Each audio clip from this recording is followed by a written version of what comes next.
Hello, YouTubers, friends, compatriots, bootlickers, shills, debt slaves, serfs, peasants, vassals, citizens of the globe.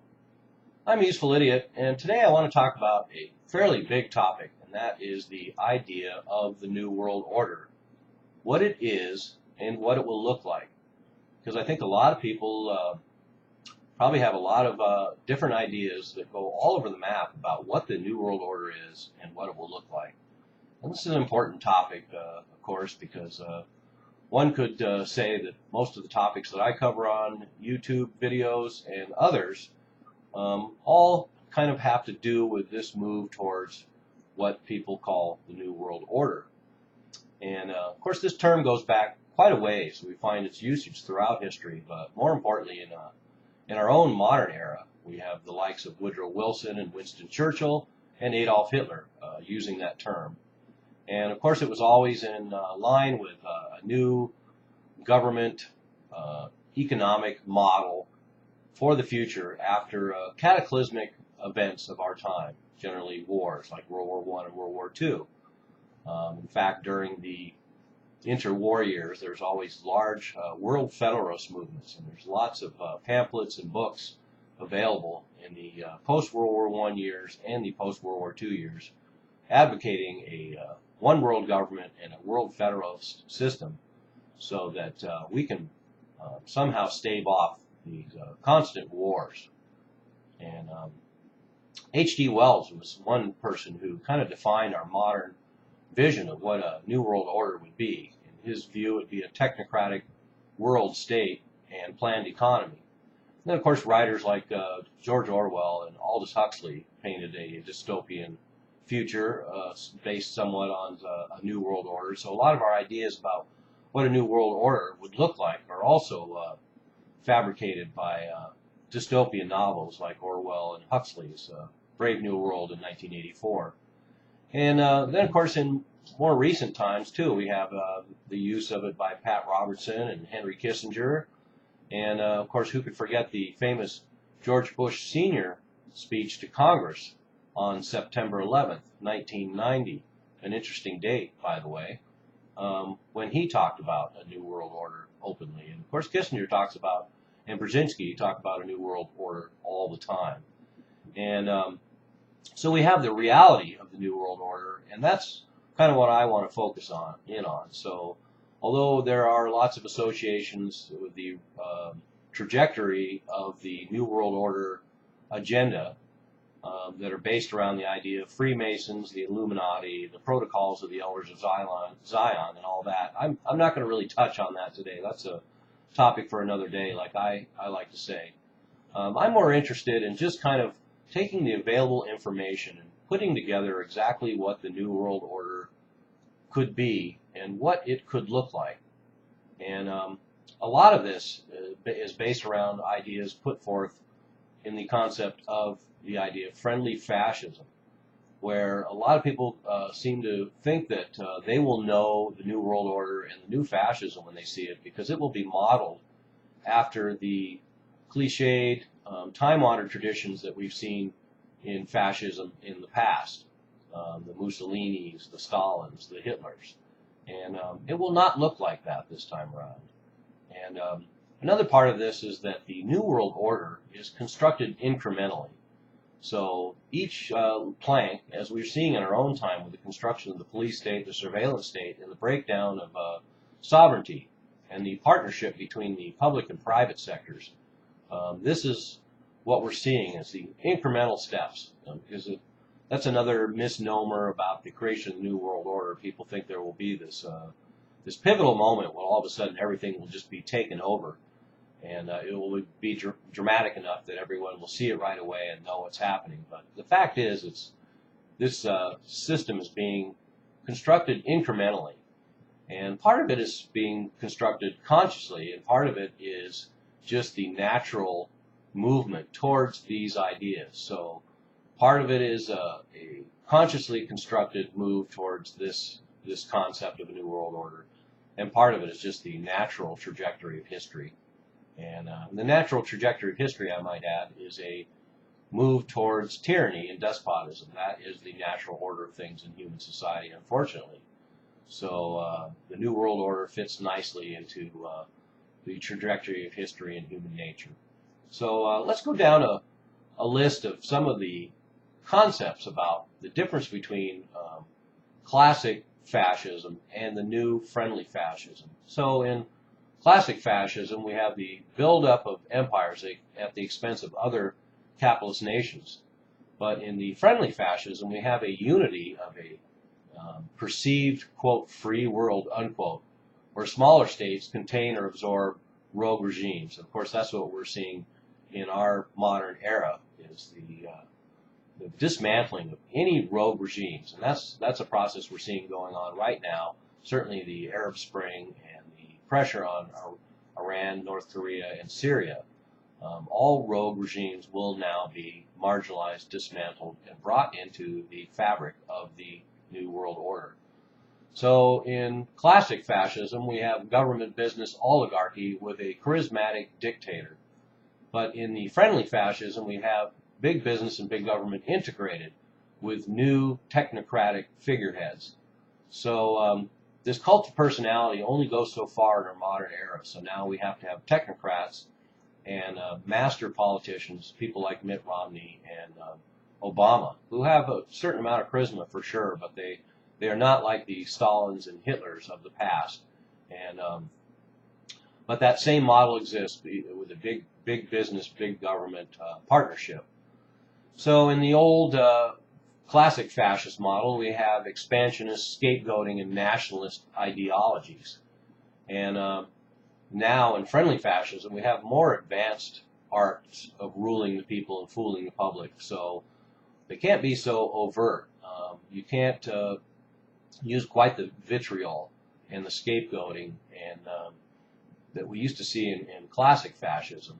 And also just out-and-out wars of aggression that we saw with classic fascism during World War II and the pre-World War II era. Of course, nowadays we have a new paradigm where aggressive wars are characterized as defensive wars, and that's how the new fascism presents its military agenda, military and foreign policy agenda.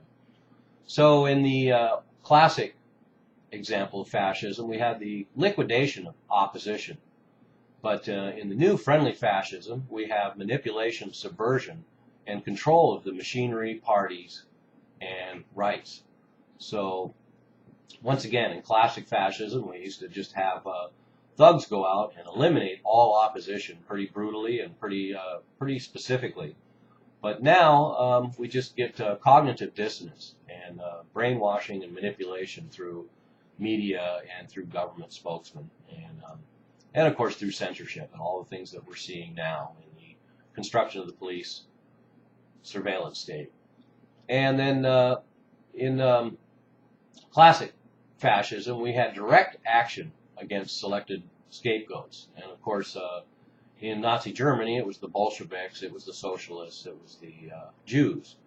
But now in modern fascism, friendly fascism, we have indirect terror and subversion, ethnic conflicts are being fanned, organized disorder, and multiple scapegoats. So in our case, of course, yeah, we have multiple scapegoats in disparate al-Qaeda groups, supposedly all under one umbrella, all over the globe, and all kinds of boogeyman, from domestic terrorists to international terrorists, to lone nut gunmen, to conspiracy nuts on the internet, and every conceivable person is considered a threat now. And then in the old classic fascism, we had a ceaseless propaganda to mobilize the masses. But interestingly enough, now in the new friendly fascism, we have an informational offense to immobilize the masses. So we're given so much information, we're overwhelmed and become complacent.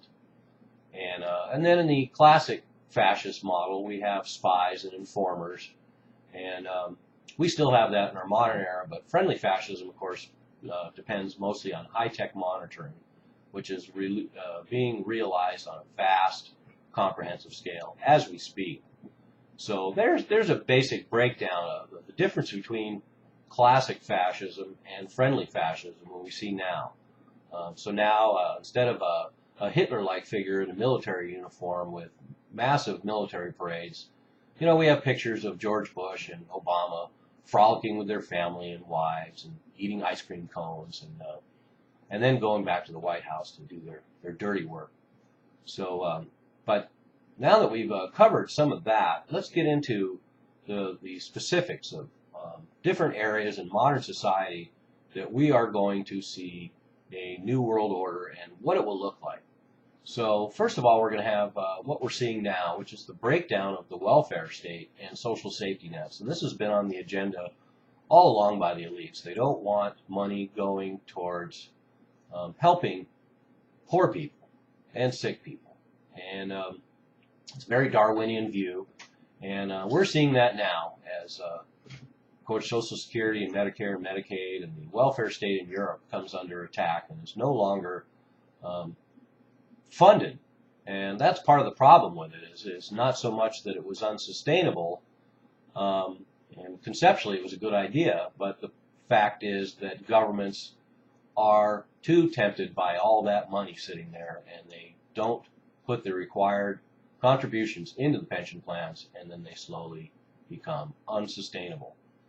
So then we have the private prison organizations, and we're finding this turning into a global phenomenon. So we're going to have the corporatization of the police, we're going to have massive surveillance, we're going to have drones, and we're going to have private prisons. And of course we see that already. So that part of the police state and the New World Order has been assembled and continues to assemble.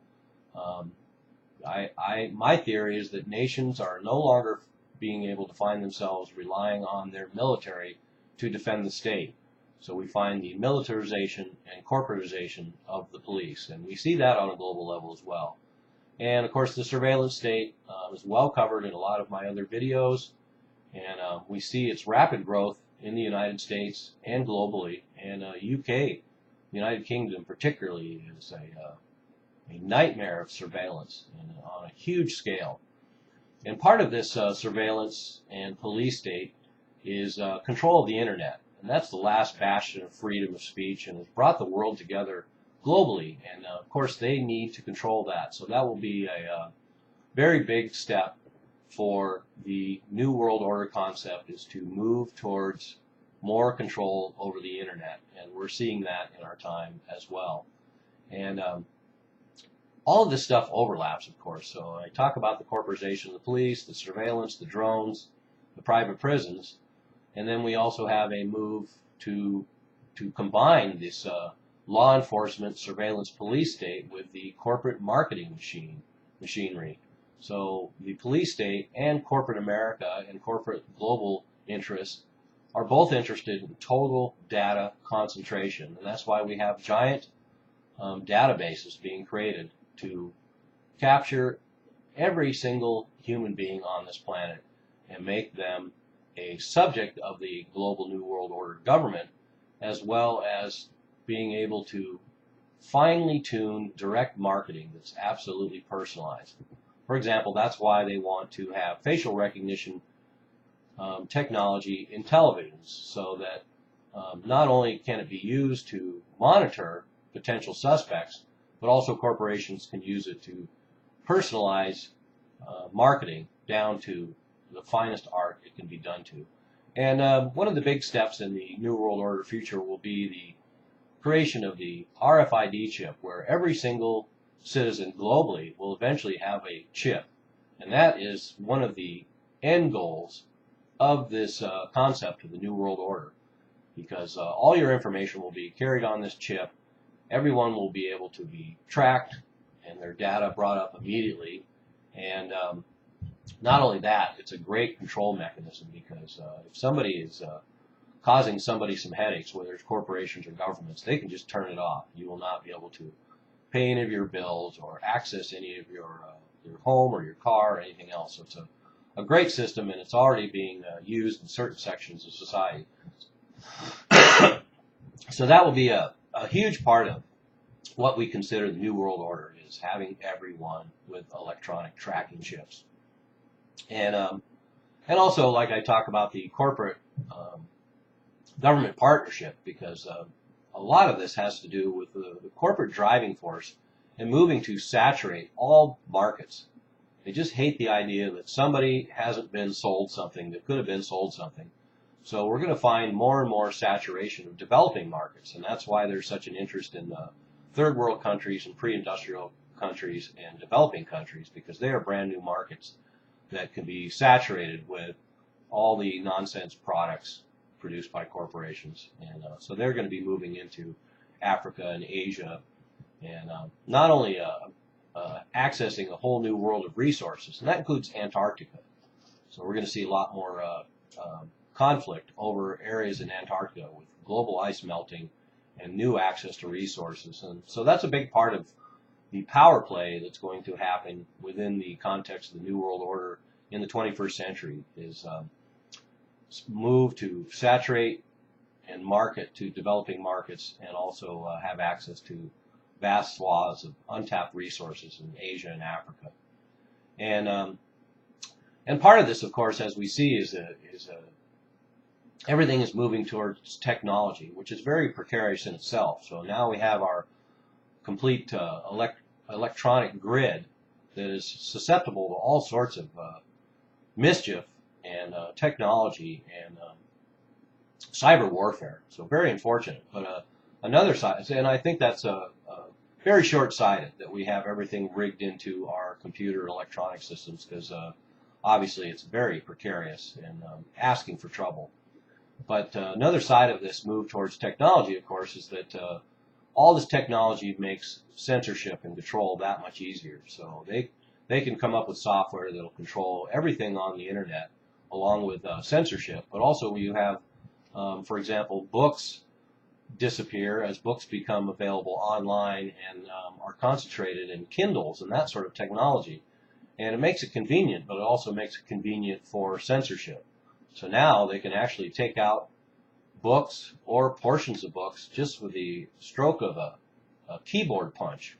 And so that makes it a lot easier for control as well. And then in the future, the vast landscape will be a new feudal system. So sovereign states will still have the illusion of existing, but in actuality, the world will be divided up into financial districts. And we're seeing that already, where state sovereignty is becoming more and more meaningless, and we're seeing the banks handle countries and provinces as well as financial districts. And that will be the map for the future, where we will have central planning, a illusion of sovereignty as we give up more sovereignty to global institutions like NATO and Brussels, and this system will also end up being cashless. So this talk of whether we'll have a gold-backed currency or whether we'll have a basket of currencies or special drawing rights, the end game is actually a cashless society, and that will be a big boon to the financial system and the elites and the handlers and the masters and the banks, because then everything can be controlled through these chips, and exchanges will be done a lot more efficiently and quickly, but also with a great deal more control. And of course, with less cash out there, this will help to eliminate black markets in areas of the economy and society that the government and the corporations don't control now. And of course, part of this future we're seeing now too is the debt levels of all these countries have been loaded up by the banks and the IMF and the World Bank, and that's part of it, is to load up everyone with debt. We get in this deflationary spiral with inflation in a lot of assets and all this financial voodoo, and that's part of the plan. This is a controlled demolition that will undermine sovereignty and, of course, make everyone slaves to the banks. And that's basically what's going on now. And part of that is to collapse all these economies in Europe, for example, and eventually the United States, so that the corporate interests and the banks and the elites can buy up all the assets. They'll buy up all the real estate, all the mining, all the farming, and that's part of their plan. And part of this is also to hand over more control over food and water and commodities to giant concerns, like Monsanto and agribusiness, and that will create more dependency on the state for most of the citizens, and that another reason why citizens will be moved from rural areas into cities and urban areas, because it's a lot easier to control people in cities, and so that's why we see this move globally. Not only is that where the jobs are and that's where the opportunities are, and that's why people move from rural areas to go to cities, but ultimately that's a great way to control populations, is to move them into the cities. Certainly the Chinese are aware of that. They're building gigantic ghost cities that will eventually, vast swaths of their rural populations will be moved into the cities to participate in the corporate government partnership, and also to be surveilled and controlled. And of course, part of that complex as well is the internment camps and gun control. And we're seeing inklings of that, and there's been moves all along to try and justify gun control, because one of the undermining factors, of course, to move forward with the New World Order is the fact that Americans are armed to the teeth. And we are the last country in the world that has this amount of firepower in private hands. And we are the last step between global tyranny and democracy and freedom. So anyway, let's get back to the big picture. So, of course, with discussions about peak oil and peak water and peak food, we could see rationing. And, of course, rationing would be another method of control. So I see that we'll have that. Although there seems to be conflicting information about how much peak oil there is, how much peak food. We know the oceans are being overfished, so that we're seeing a move to more corporate fish farms. So once again, we're seeing the food supply, even in the ocean, transferred over to more corporate interests. And then, of course, all food will inevitably have to go up in price, because populations will increase, production will be dubious, and the control of the food supply system distribution will be an important part of control mechanisms of large populations. So, and then we're going to see, of course, energy. Whether there's peak oil or not is debatable. I do know that the reserves in Saudi Arabia and other places have been rising over the years, where they should be going down. And then the fact that a lot of these wells are having water pumped into them in order to have the oil more accessible. So that would indicate to me that oil supplies are dwindling. But that's once again a topic for another video. I would say that this move now towards natural gas and fracking globally is a very disturbing move, but this is another sign of desperation to find more energy sources to perpetuate the petroleum-based industries, global industries, as long as we can. My gut feeling is that there's a lot of technologies out there that would free us from the dominance of the petroleum industries, but of course they co-opt it, marginalize it, buy up the patents, and keep it under their hat. For example, electric cars have actually been around for over 100 years, and of course energy interests want to keep these kind of technologies under wraps. But at some point, more of this new energy, new technology will come out as they find it prudent. Right now, they do not, so they'll keep all this new technology under wraps. But in the future, with the New World Order, gradually we will see more of this new technology come out into the open air, and it will be part of the new order.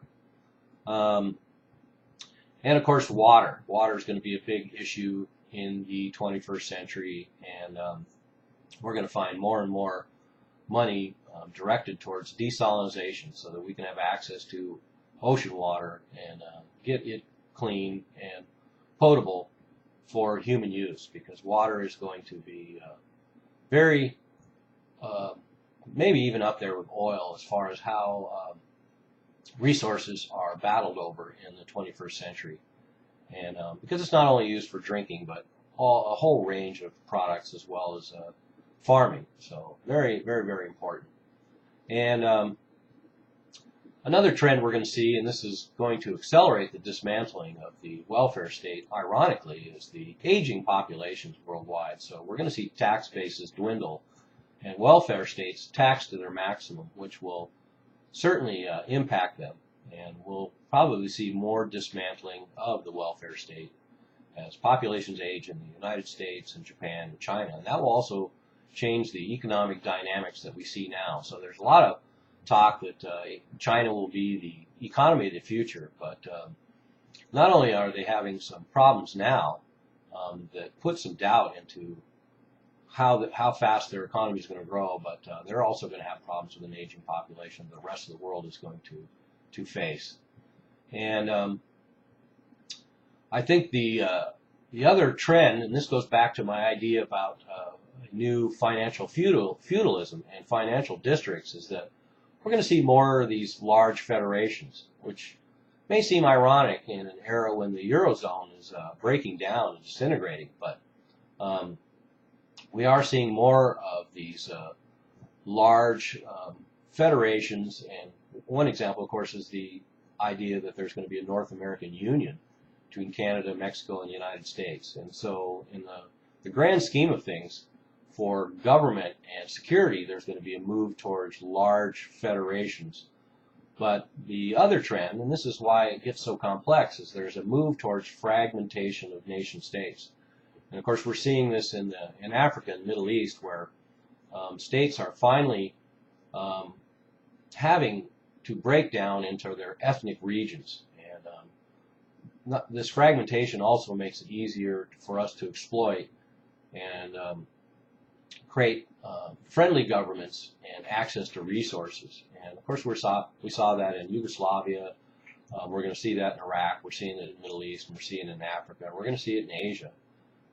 And of course, the breakdown of the Soviet Union, which a lot of those provinces carved out of the old Soviet Union will continue to fragment into different ethnic regions. So we're going to see a consolidation and a move towards federation at the top.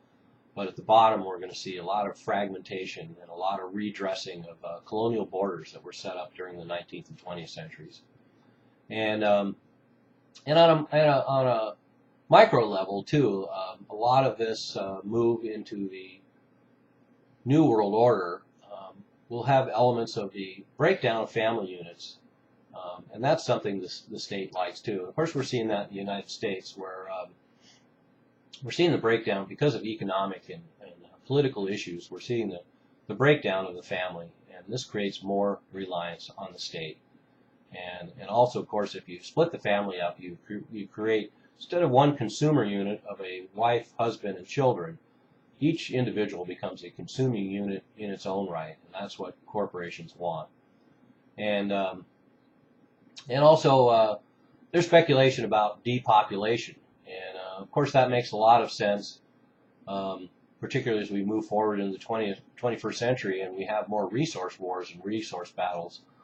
Depopulation will make more and more sense. So I speculate we could probably see more epidemics and pandemics, and that will be the method of choice to bring the population levels down, because the global wars and wars on vast scales that have been used for depopulation before are certainly becoming less and less popular. And so the future will not be so much that. And I know that puts me at odds with a lot of people. A lot of people feel like we're going to have massive wars on a huge scale and involving China and Russia. And I don't know. I have a hard time seeing that. And that brings me to my final point, which is I think China is the model for the future. China is the model for the New World Order. The fact that they have 1.5 billion people and have to have a security apparatus, and that they have a mix of central planning and free market principles, I think all of these ideas are the model for the future. And that seems to be borne out in some of the literature that's going around right now. In fact, The Economist, which of course is a propaganda rag, not really to be invest too much into, but you can at least see what trends are. And they talk about the rise of state capitalism. Of course, you see Lenin right on the cover. And state capitalism is the model for the New World Order, and that's why I say China is the model for the New World Order, because this mix of central planning, the corporate government partnership, and a mix of central planning and free market principles will be the wave of the future and the model for the New World Order. So we have the elites and the corporate heads and the bankers obviously are already talking about replacing free market capitalism and even crony capitalism with state capitalism. So people have a misconception that the bankers and the corporates, heads, and all those interests and governments are interested in free markets and capitalism, which is not true. Their ultimate goal is socialism, and that is why they talk about a world socialist agenda. And that is what we are going to see in the New World Order in the 21st century. It will be global socialism. And of course, all the things that we're seeing in the economic collapse now make that painfully clear. So, so anyway, there's my grand view of what the New World Order is and what it will look like. And I hope this makes sense, and I hope I was lucid and easy to follow, because it is a very, very complex topic. And well, there you have it. I'm a useful idiot. Don't you be one too.